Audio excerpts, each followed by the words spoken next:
coffee and Lisa. This is Me awesome. Me too. Yeah, I'm so excited you're in my town.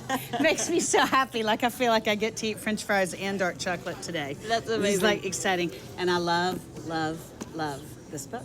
This title, When God Doesn't Fix It, like when you told me the title, I almost started crying.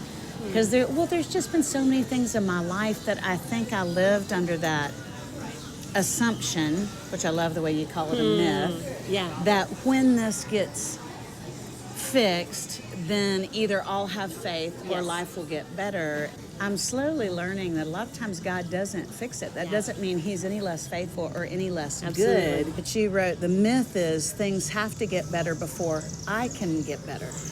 The truth is my situation may not get better, but I can get better. Is that kind of the theme of this book? I grew up kind of believing, that abundant life that Jesus talks about in Scripture is when he fixes all of our problems and he answers all of our prayers exactly the way that we want him to, in the time frame that we want him to. But, you live any amount of life and you realize that's just not true. Oh, whoa, we're moving. Just very slow, though. Lisa! Do you trust Jesus? Or do you trust Jesus? I have a feeling we're about to meet him.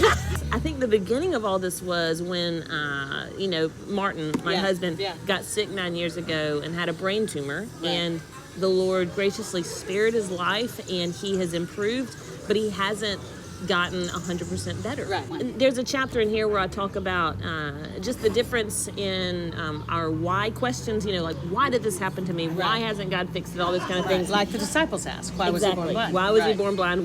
Whose fault is this? Who was bad that made this bad thing happen? And Jesus' response is just saying he was born that my glory might be displayed.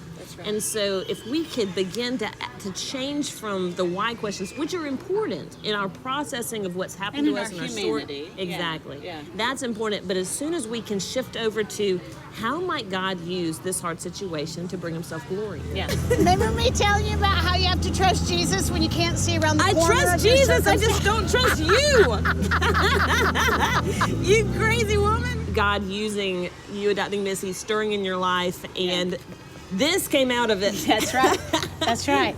And of course, in the context of you've got to be willing to risk everything for the sake of Jesus, that theme, and then getting to bring this little girl home from Haiti, and there was a point in the process that they said you're probably not going to get her after all. And I thought, okay, do I believe that big? I mean, what am I willing to risk to honor Jesus first and foremost? I want Missy to grow up and go, my mama was crazy. My mama believed this book. My mama prayed in public. My mama talked out loud to Jesus in our home. I want her to see faith as not just a Sunday thing or even this sugar sweet thing, but it's our breath. She's trapped. It's locked. I won't let her out. If you could just pray for me.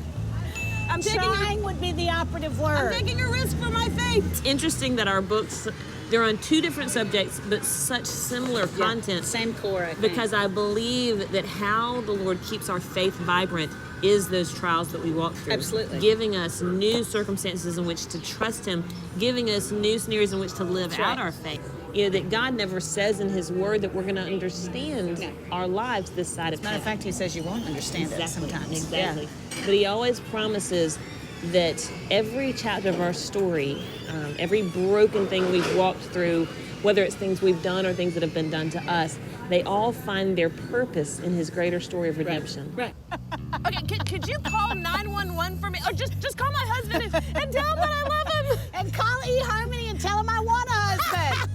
How am I going to live this out in my current life? Like what? You're already living it. You're already living it. I mean, I've watched you live this way before.